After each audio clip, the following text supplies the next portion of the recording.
మనల్ని నాశనం చేయడానికి కృష్ణ తులసి తొందరపడుతోంది.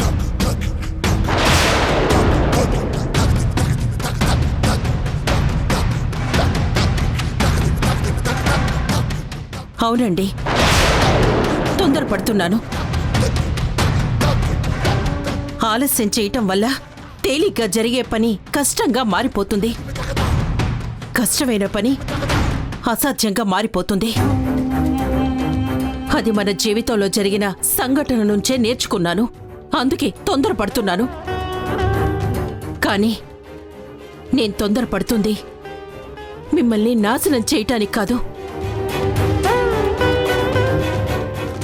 ఇప్పటికే కష్టంగా మారిపోయిన మన సంబంధం అసాధ్యంగా మారకూడదని. సంబంధమా? ఏంటి నీకు మాకు మధ్య ఉన్న సంబంధం?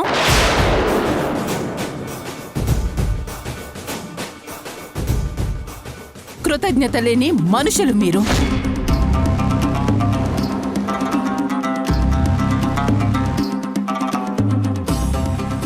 మన గతం ఓ చేదు జ్ఞాపకం. ఆ గతంలో జరిగిన తప్పులు గుర్తు చేసుకోవాలని రాలేదు అరుంధతి. ప్రస్తుతం నా కూతురు చిన్నతనంతో చేసిన తప్పుకి క్షమాపణ చెప్పించాలనొచ్చాను. మీ కుటుంబమే తప్పులు చేసే కుటుంబం. కొత్తగా నీ కూతురు తప్పు చేసేదేముంది? దయచేసి అలాంటి మాటలు మాట్లాడకు.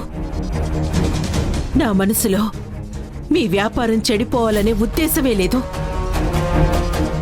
ఇప్పుడే కాదు, ఎప్పుడూ లేదు. మేం మీ నాన్నగారి దగ్గర చీరలు స్టాక్ పంపించే రోజుల్లో కూడా మేము ఎప్పుడూ ఎవరి గురించి చెడుగా అనుకోలేదు. అలాంటిది ఇప్పుడు నా కూతురు మీ బిజినెస్ చెడిపోయేలా ఓ పని చేసింది. అరుంధతి, చూసావా వీళ్ళ తెలివి? కూతురుతో తప్పు చేయించేసి ఇప్పుడు తనే తీసుకొచ్చి సారీ చెప్పించేస్తే దాని గురించి మనం మర్చిపోతాం అనుకుంటుంది దేవుడి గారు.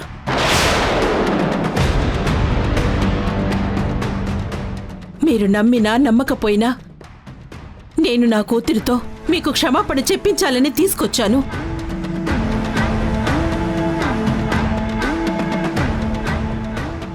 చెప్పించకపోతే నేను ప్రశాంతంగా నిద్రపోలేను. ఇది మీ ముందు నటించటానికి కాదు. హాసిని, చెప్పు.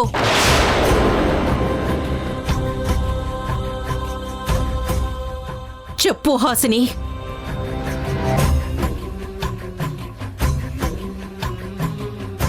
చెప్తావా లేదా? ఏంటమ్మా ఇది? నేనేమీ తప్పు చేయలేదు. నిజంగా ఆ బట్టల క్వాలిటీ నాకు నచ్చలేదు, అందుకే రీల్ చేశాను. నచ్చకపోతే నీ అభిప్రాయాన్ని నీలోనే దాచుకోవాలి. నలుగురిలోకి ఎలా తీసుకొస్తావు? ఏ మనం అమ్మే చీరలు అందరికీ నచ్చేస్తున్నాయా? నచ్చనివి వదిలేసి నచ్చినవే కొనుక్కోవట్లేదా? బిజినెస్ అన్నాక నిజాయితీ ఉండాలి. వ్యాపారస్తుల మధ్యన కనపడని సహకారం ఉండాలి. ఆ సహకారానికి కావలసింది రెండే 2 అక్షరాలు: మనం.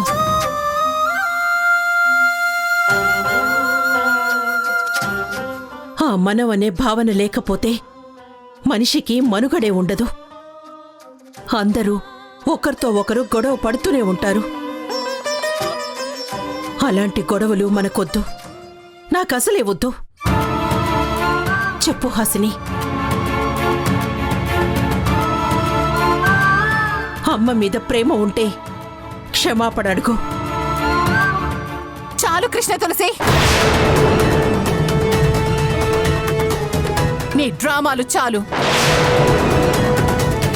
నీ కూతురు ఇంత డ్యామేజ్ చేశాక నువ్వొచ్చి నీ కూతురుతో సారీ చెప్పించేస్తే నా నష్టం పూడుకుపోతుందనుకుంటున్నావా?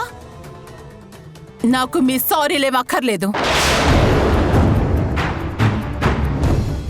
నా జీవితంలో కష్టాలు, బిజినెస్లో నష్టాలు అలవాటైన విషయాలే. వాటి నుంచి బయట ఎలా పడాలో నాకు బాగా తెలుసు.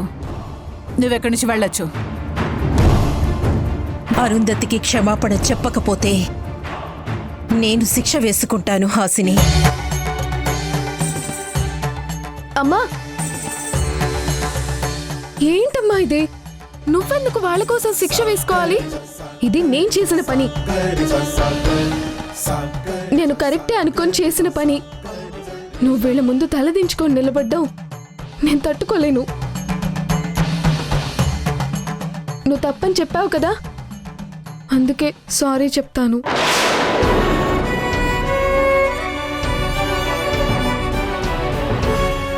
అరుంధతి గారు,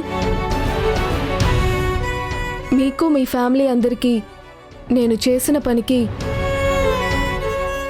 సారీ చెప్తున్నా. నన్ను క్షమించండి.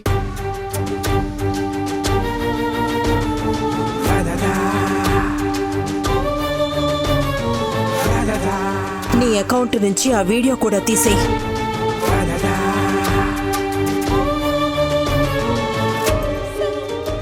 ఇదిగో నా అకౌంట్ ఇది. ఆ వీడియోని పర్మనెంట్ గా డిలీట్ చేశాను.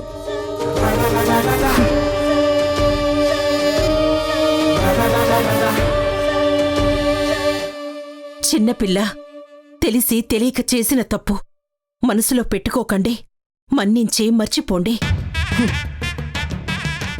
మోసం నీ ఇంటి నైజంగా మారిపోయింది. అబద్ధం నీ ఒంటి రక్తంలో కలిసిపోయింది. ఎలాగో ఇది నీ కూతురు పని అని మాకు తెలిసిపోయింది కాబట్టి నీ కూతుర్ని తీసుకొచ్చి క్షమాపణ చెప్పించావు.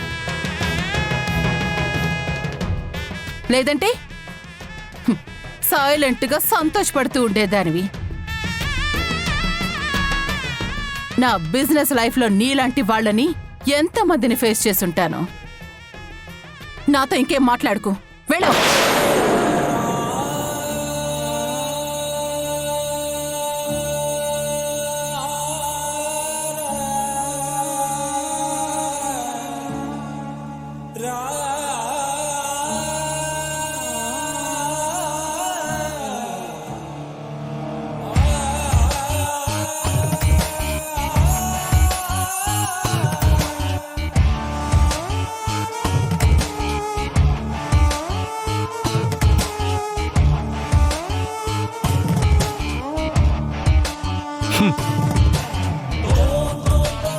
నేను వెళ్ళిపోయి ఉంటే ఇంత మంచి ఎంటర్టైన్మెంట్ని మిస్ అయిపోయి ఉండేవాణ్ణి.